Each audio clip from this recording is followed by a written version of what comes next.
So we spoke a lot on the podcast about relationships and what they look like in terms of if you're coming out of a relationship, if you're leaving a relationship, if you're the one that's been left in a relationship, and then trying to move on past that relationship.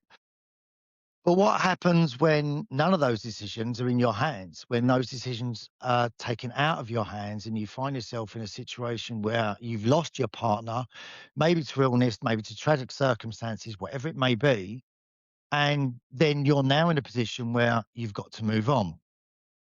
One of the followers of the podcast reached out to me, who's here today with me, to say, she's in that position and she thinks it's a really important subject to broach and it should be spoke about more.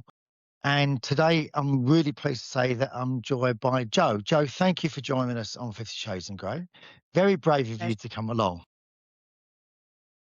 So, Joe, just briefly fill us in on your journey of what's happened to you and where you are now. Okay, so I sadly lost my husband during COVID in 2021. He had blood cancer, which we'd known for sort of 8 years. So he was 40 in 2012, and he had a diagnosis in 2013.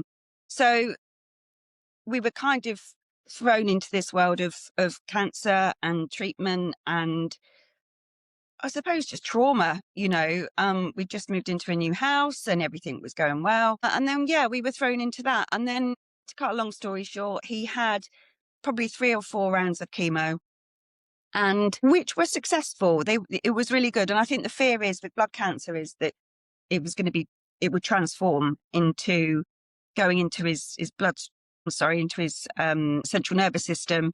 That was a risk, but we kind of didn't think it was going to happen to us. But then, sadly, in August 2020, did the condition transformed, and he lost everything. He lost his, you know, pretty much everything. His eyesight, he couldn't walk. He was in a wheelchair, and it was a gradual process. But it was really, really tough. And being COVID, we didn't have the support as we probably should have done.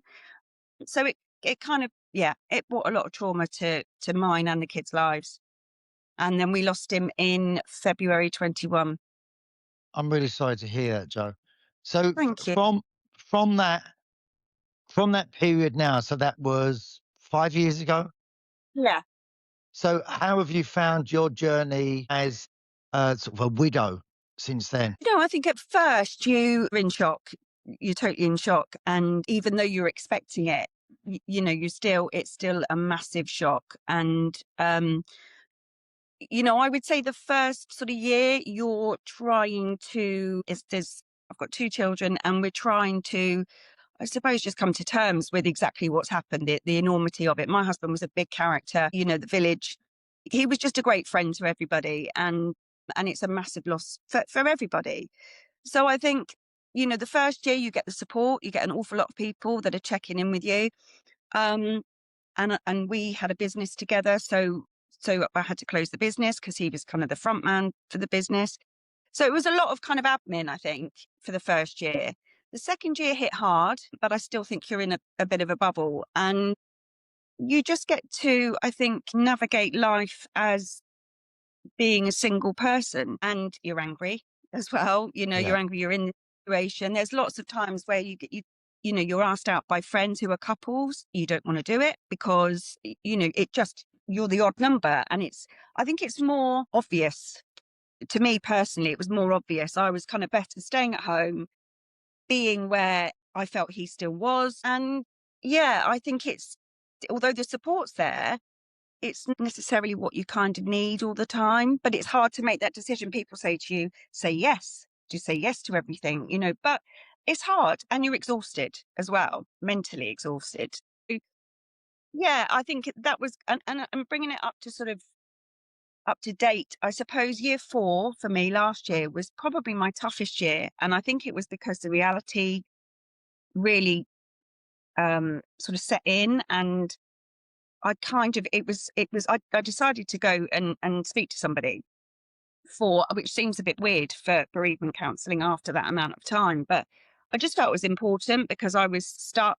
I was unhappy. I didn't know what to do. Was this me for forever? And I still speak to her now. And I find that a really great help, because it's as brutal as it is. She sort of lets you know that he's not coming back, and to try and get you to move forward, not say yes to everything, but just to sort of put yourself out of your comfort zone, and to, yeah, I suppose just find your way again. She actually said to me that she said, you're waiting to die. And I was really shocked. I thought, okay, yeah, I think I am. I think I am. I'm not going anywhere. I'm procrastinating on everything. And that really did, that really did hit hard. And I thought, nobody's going to change this apart from me. So I'm trying to change, but it's a difficult road, because you carry so much with that. The guilt of moving forward, protecting my own peace as well. I'm used to being in my own company. Yeah. I'm used to being at home for everybody, for the kids when they come in from work. Yeah, I think it's a massive issue, and I think it's not really spoken about, the enormity of the event that's happened, but also where you see you now as a person. And at midlife, well, at any age, I think that for me, obviously, it's midlife, and I just feel that I need to do something. I need to do something. I kind of you procrastinate over everything, whether you do something, whether you. I thought I'll get a dog. I'll get a dog, because I lost my dog just after I lost my husband. And I thought, I'll get a dog. And then I kind of get to that point of looking and sort of sending an email. And then they say, oh, yeah, the dog's available. And then I kind of go, oh, no, no, no, no, no. So it's just, you can't make a decision pretty much over anything. And I think that all comes from the trauma of the. I'm sure you've had conversations, but if you could sort of give your opinion on it, of people that say, yeah, no, I understand how you're feeling, because I've also broke up from my husband, or I've split up, and they're sort of trying to empathize with you, which is great, but in a Yeah. completely different way. What would you say to those people, of how it's different to lose someone in the way that you did, as opposed to lose someone in from someone's decision? Yeah, I'm more than that. I've got a really, really lovely circle of friends, and they are particularly two of my lovely friends that I see each week, and we have our download on a Friday, our therapy session, for whichever one of us it is. But I think I haven't really had that as such, that people sort of do compare it. It's more that you get, my dog died, and I empathise with that as well. My dog I had for 15 years, and she died 18 months after my husband. So, I'm not sort of dismissing anybody's grief. But in terms of people sort of saying, yeah, I split up from my husband, I suppose you do, if I'm honest, I suppose the personal thing that reply to, or your thoughts are that you don't know. It's not the same at all. But then, as I say, my friends are very much like, we haven't walked in your shoes.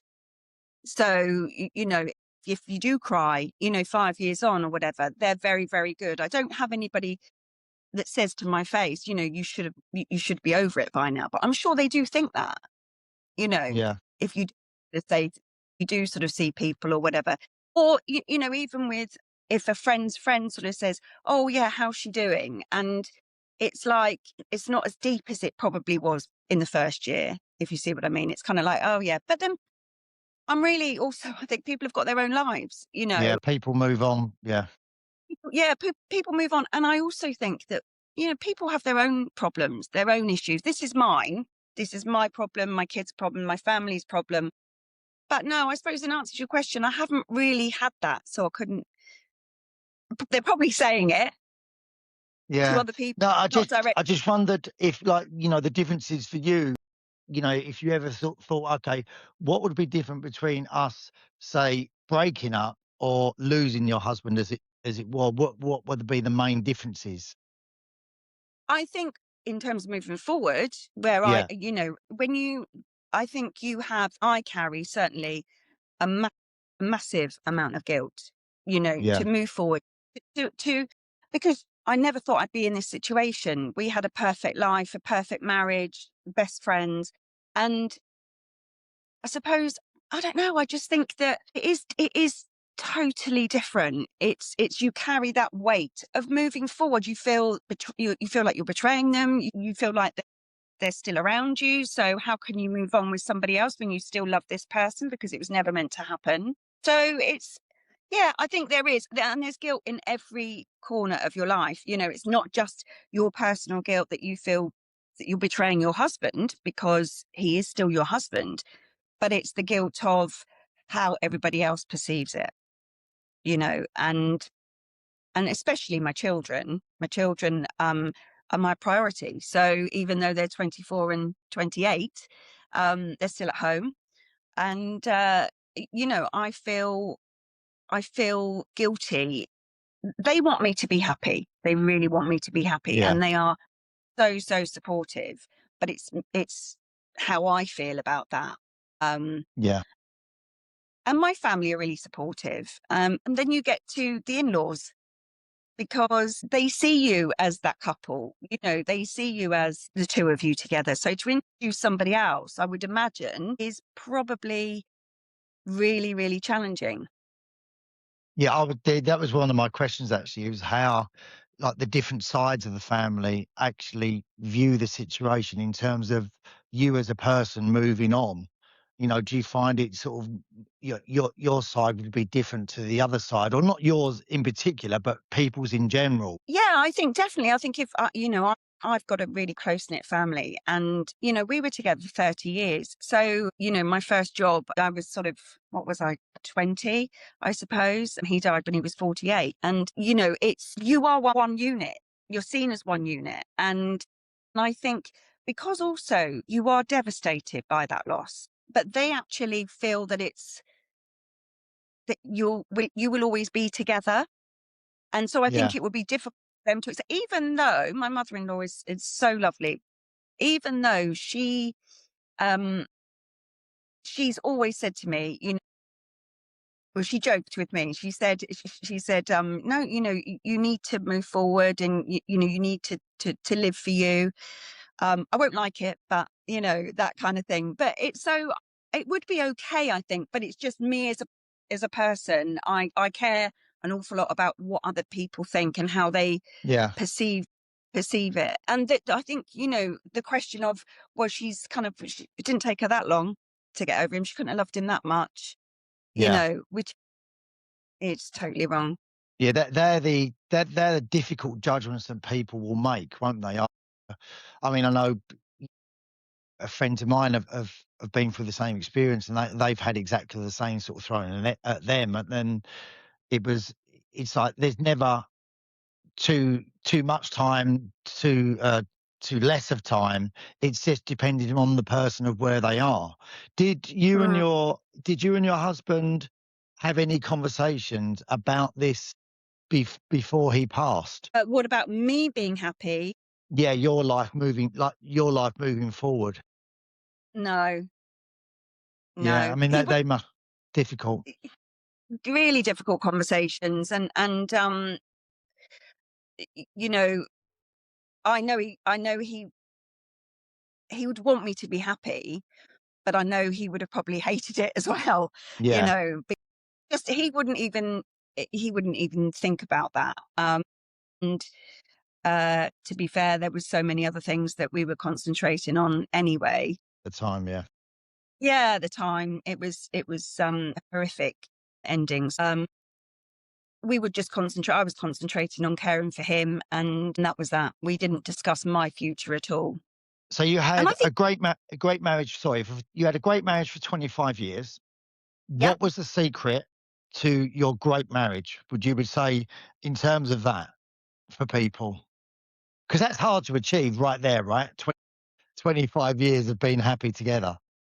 yeah, yeah, definitely. And we were soulmates and best mates. It was, do you know what? I think just we used to talk a lot about everything. We never went to, it sounds really a cliche, doesn't it? He never went to bed on a night. I mean, I'm saying we never did. We probably did, but we talked about everything. You know, we shared everything. I knew it that what he was doing. You know, he was working for us as a family, and what I was doing, I was looking after the kids and the emotional stability and all of that. And we just clicked. It was a perfect marriage, and I think that again brings um adds to the trauma, because it is hard to imagine, not imagine being with somebody else, but it's really hard to even contemplate, think about me with somebody else. Yeah. Because just of how close we were, and that we were thrust into this situation that neither of us wanted. Do you feel like that you want to move? No, when I say move on is the wrong word, but do you feel like you want to meet someone else, or do you feel like, do you know what? I'm content that I met the person that I did.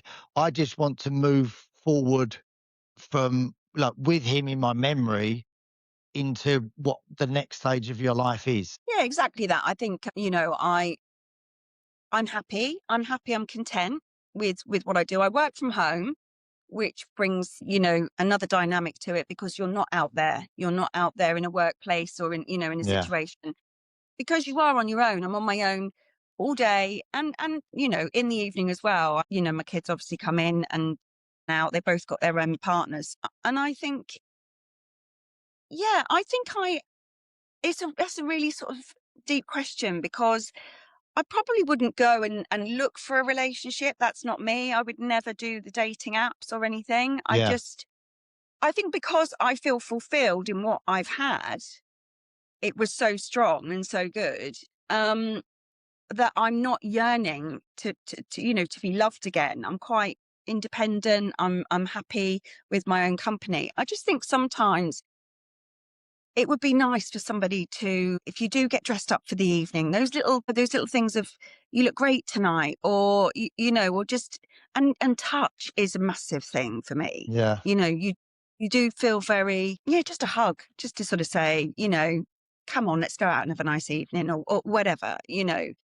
So yeah, I think that for me is where I'm at the minute.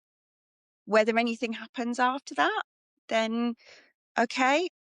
M I think I'm open, and as the lady my lovely lady I see, she sort of says to me, "You've got to make that step forward," but it is like wading through treacle, because one minute you think, "Okay, yeah, I can do this, I need to sort of, what shall I do? How do I get out there?"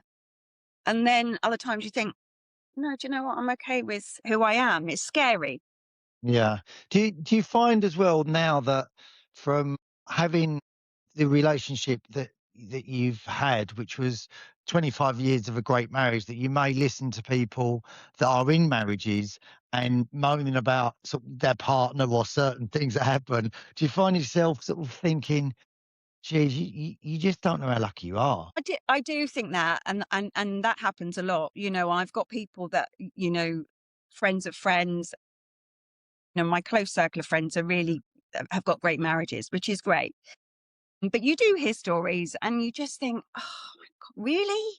Just enjoy it. But then, other people, I've got a friend who's just come out of a relationship, again after sort of 25 years.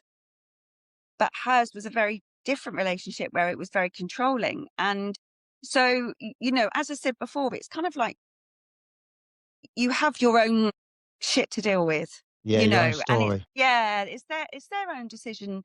It's their decisions in their lives and their marriages. But I do, yeah. But then I think back and I think, if we go out or something and somebody says, it's just, why can't he stack the dishwasher? Why can't he, and then you kind of do that, really. But then I can remember feeling exactly the same. It's Yeah. like, it's a case of, you don't know what you've got until it's gone, which is, that's kind of my story, my life that I'm doing. So from obviously talking to you now, you seem like you're in a very sort of, not a good place, but you seem like you're coming to terms and slowly moving forward. And I guess that's all you can do is slowly move forward. What would be, to anyone that's just going through this in like the first few months. When you look back now, what things would you say that maybe help someone that you would say, listen, I wish I had someone that told me this, or I wish I had someone to, advise me on this? What would be maybe one or two of those things that you would give any advice to someone that's just going through this now? I think, everybody has, as like I say, there's no time limit to it. And I think it does. I think for me, it's definitely falling into place now on the realization of the fact, or the fact that I've been told he's not coming back. And, um, as hurtful as that was to hear, I think I needed it. I think seeing a bereavement counsellor is, if you find the right one, I know there's loads out there, but a good therapist is, people said to me for sort of years following his death, maybe it's time to speak to somebody. And I wasn't ready. And so, like I said, at the kind of the 4-year mark, I felt I needed something. I needed somebody to kind of show me the way a little bit. And I think that's really important, because you have your group of friends, and also I think you're frightened to be sad all the time, and you don't want to burden them with the same story all the time. I think good friends are good friends, and they will listen to you and help you. But I think seeing a good bereavement counsellor is just golden. I think it's helped me so much. And I think just not to give yourself that kind of pressure. It's only yourself that gives you that pressure of worrying about what everybody else thinks. And I think it's small steps, I think. And I'm at the beginning of those small steps. So I can't sort of say how I'll be in a year's time, or whether I'll be in a different position in a year's time. But I suppose it is just taking baby steps and being open, a little bit more open than being a hermit, and just, yes, protect your own peace, but maybe just take a few risks along the way. I think that's where I'm at. Is the grief and the guilt the two main things that you would say are the hardest parts to deal with? Yeah, I think, and equally so, I think, because I think with grief, you don't want to leave them behind. You don't want to leave that life that you had behind. So it stops you from, I think it just knocks your confidence. I think, you want to stay there. You don't want to believe it's happened. And yet, it has happened. Yeah. So I think that's a huge part. And then the guilt of how you're perceived by, mainly your children. I think, if you're a close-knit family, my children have been fantastic, and have had obviously their own grief to deal with. And I think, they want to see me happy, but I know they also want me to still be mum, to Yeah. still, to be here for them. And I think I'm kind of pretty, I think I'm pretty level-headed, that I will always be here for my kids at first and foremost. That's me. But I think you do have that. You do have that amount of guilt that you're doing the right thing. And I suppose you feel like you're being selfish. You do feel like you're being selfish in trying to find happiness again, or find a different avenue that adds to, your life and fulfills your life. Yeah, I know that. I think it's very different in terms of where your kids are at their age and how they're going to deal with it. We lost my father at, a very young age, and my mum, I think, was 31 at the time, and she had three of us. And it's quite interesting that when we get together, like the version of from when he passed forward of us growing up, we've all got slightly different versions of the same story, depending Yeah. upon how we saw it at the time. Like for my mum, it was completely different because she was trying to live her life. I was probably the best one because I was really young. So when you're that young, you're so engrossed in your own little world. You don't not a lot of things to, but it was my other two brothers that were more affected, and I think they put a lot of they felt a lot of guilt on my mum moving on, and she was trying to move on with different things because she was still really young. But that does have an effect on all of you at different stages of your life as well. For me, it probably caught up with me a lot more sort of 13, 14, when you start to mature a little bit more. Have you found that with your kids, that they've got different sort of views on it now that they had when they were younger, or see it saw things differently? Yeah, they're both completely different characters. You know, my son is probably more feeling. I'm not saying that my daughter's not, but he is much more sensitive to situations.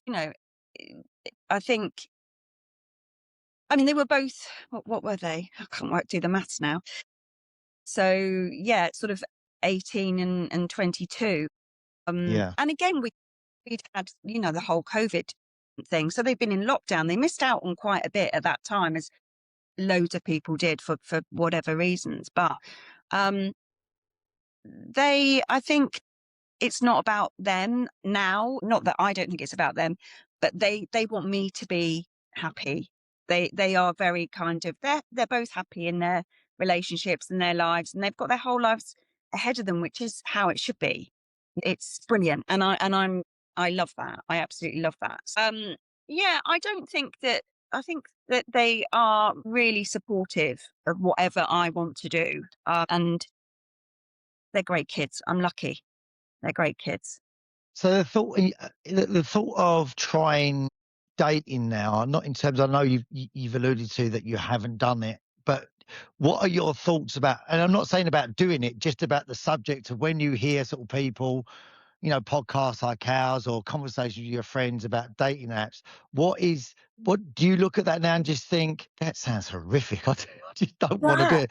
Not because of the grief and the guilt. I mean, that's a different part of it, but just the actual, yeah, I don't even know I wanted, even if I felt like I wanted to do it, I don't know if I actually want to do that. No, I think you're right. I think, the horror stories are just horrendous. I've got a friend actually who's had a success story on a dating app, and she's so happy, which she divorced from her husband, and she's never been happier. But you do hear of these horror stories, and I think also, I feel like I don't want anybody to know that I'm on them. I would hate for somebody just to kind of have a nose and go, I didn't know she was on there looking for someone. Yes, I don't know. There's a real stigma around it, isn't there? I've never done it. I don't know I that I want think to. I think that is it. When you haven't done it, there is stigma. But once you kind of like, and I'm not to say that you should start doing it. I don't mean that. But when I found, and like, I haven't done them for a good few years, but when I had exactly the same that I thought, no, not that seems like admitting defeat going onto a dating app. Then Yeah, when then it does, like, once you start doing them, you do realise that that's how people meet now. Even sort of my son who's younger, all of his friends, they all meet each other through either social media or dating apps, and they use yeah, them like WhatsApp. It's like just a way of meeting people. So to them, it's very normal, straightforward life. Yeah. yeah. But for our generation, it's a totally different. Even the whole exclusive, the girlfriend boyfriend. I don't understand all of it. And you either like somebody and said, "Will you go out with me?" Yes, I will, and that was it. And then you pack them up. It was it was really straightforward. It wasn't kind of all of this weird stuff that is tense stuff that goes on. Yeah, no, it is. It's so different. But I just can't imagine myself going on there. But then you're stopping yourself from moving forward. You're not going to meet anybody whilst you're at home, No. and nobody knows there. You know, Yeah. yeah, it's hard. It's hard to sort of. I don't want to go out there and be sort of desperate to find somebody, because I'm not. But I'd love, as I said earlier, just somebody to say, "You look great tonight," or and you can say to them, "You look great tonight," Yeah. and see where it goes after a dinner or a coffee or whatever. But as a whole, I think a dating app means that you want to date, doesn't it? And I think, which sounds really weird, and in my situation, it's not that you don't want to date, but you kind of would like to see where something went if you met somebody. I believe in fate an awful lot. So are you getting to the point where you can see yourself, yeah, maybe dating in a couple of years and sort of moving towards that slowly? Yeah, yeah. I'm probably more open to it now. I keep hearing that you're waiting to die, and I hate that. It's really scary, and I think I've got hopefully life ahead. A decent life ahead. And no, I would, like I said before, I think it is anybody in my situation. I think it is just trying to get your confidence back, uh, trying to know who you are as a person, and to say no to things you don't want to do, but to maybe kind of go, yeah, do you know what? I'll push myself out of my comfort zone, and just try. And what's the worst that could happen? So before I was probably thinking, all doom and gloom, and it's oh, it's a huge mountain to climb. And now I'm thinking, no, okay, I do this at my own pace, and what will be will be, But again, if I don't, that's fine too. Is it taking time to find yourself again? Yeah, yeah, definitely. Um, like I say, it is. I didn't ever want to be in this situation, as I'm sure other people didn't want to be in this situation. You are where you are. It's the card that you've been dealt, but it's a tough one.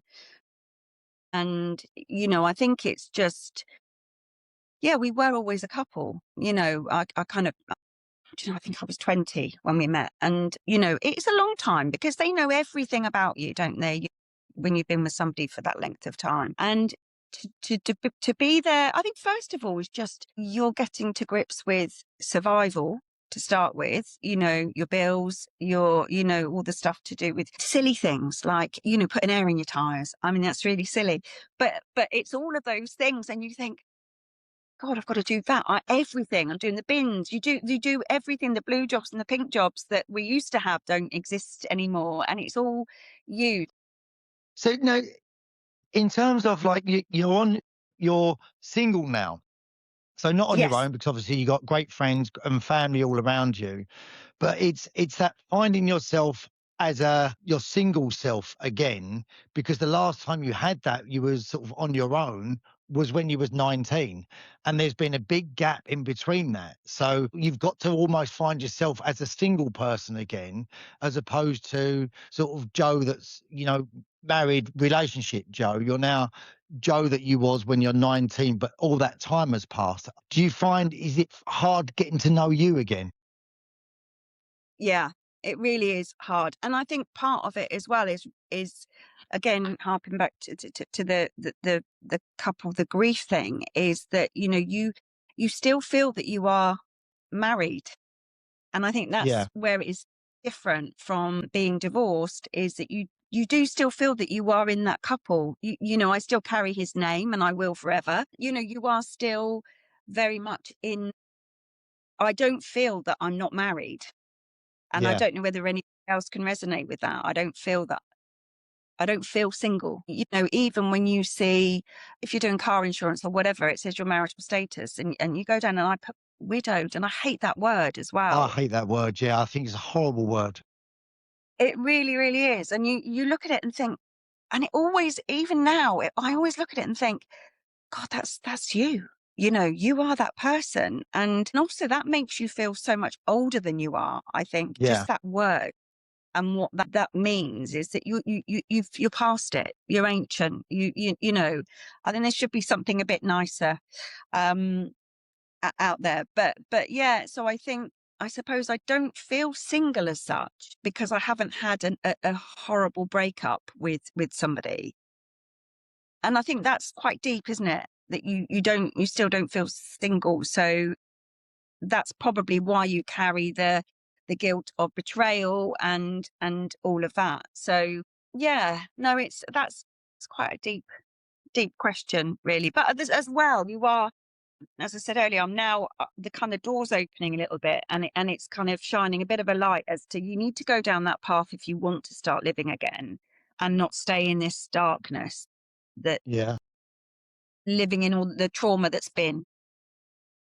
I think that's the thing for me about the word, and I've written it down here actually. It was one of the final things. Is that word sounds so dark, grim, and old, doesn't it? Like a widower. It just sounds, for some reason, it reminds me of spiders. Like, in terms of, you had a great marriage for 25 years, and which was brilliant. Unfortunately, it ended, but you had a great marriage. So you've got to remember, which I'm sure you do, that you celebrate that 25 years. But that word widower doesn't sum that up. I No, don't know. I agree with you. I think there needs to be something that's a lot nicer that says, do you know what? it's really sad how it ended, but we had a great marriage for 25 years. You know, it was brilliant, and a lot of people are never going to experience that. No, they're never going to have that in their life. Yeah, and I do. I feel really lucky, really, really lucky that I had that. And for people that haven't had that, I hope they do get it because it's fantastic. It's a great feeling. So I think that's why I feel really content that I've had that. And if I don't meet anybody again, then that's fine too, because I was blessed with the best. But I still feel that I'm stuck. So I need to take baby steps forward. And I think that's the same. I think there'd probably be people listening to this and think, oh, I couldn't even think about it. And that was me, a couple of years ago. It was just like, well, I was blessed with who I was with, and I'm grateful for that. So if that's me done.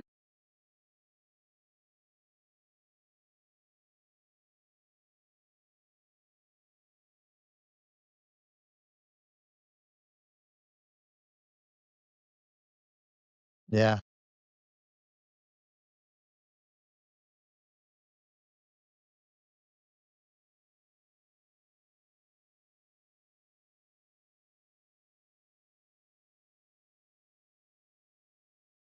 Because that's hard for them too, because they're worried Yeah. about on that.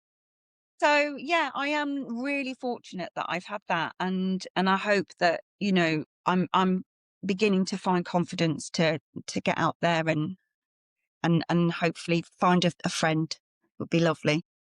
I think if it's any consolation, Joe, I think, you know, all of us in midlife, you do start getting to that point of where you do start thinking, what am I doing here? Am I like, I'm I just feel like I'm waiting to die sometimes, and that's not to do with being single. I think that's just as you get older, you think, right, so I'm getting up every day, I'm going to work to get money, to get stuff, like, but and I think as you get older, you do that. So I don't think it's just you in your situation. I think that's something we all do as we get older. You just think, what is the point? What are we doing? Like, what are we doing here? Yeah, exactly. And I think you're right. And I don't feel sorry for myself. I just kind of wanted to make that clear because I understand everybody has a journey and we are just all given these awful cards to deal with. Um, I think we do as we get older, we get more tired, we get more can't be bothered. And you just do think, God, I've got to do this day again. But yeah, I think that is us, sadly, midlife, isn't it? That's the way we are. But sometimes you've got to kind of go, "Oh, do you know what? I'm gonna push myself. I'm gonna do this because I'm in charge of my own destiny, my own happiness." Well, listen, Joe, like, really appreciate your honesty coming on Thank and, you. and talking about the subject. Thank you for joining us on 50 Shades of Grey. I hope you find happiness in whatever it is that you want to find happiness in, whether that's another avenue or doing whatever you're doing, in the future. But I really wish you well, and thank you so much for coming on 50 Shades of Grey. Thank you for having me. It's been good. Thank You're you. welcome. But guys, make sure you subscribe and make sure you follow, give any feedback through the channels, and we look forward to seeing you soon. Thank you very much for joining us. Bye bye.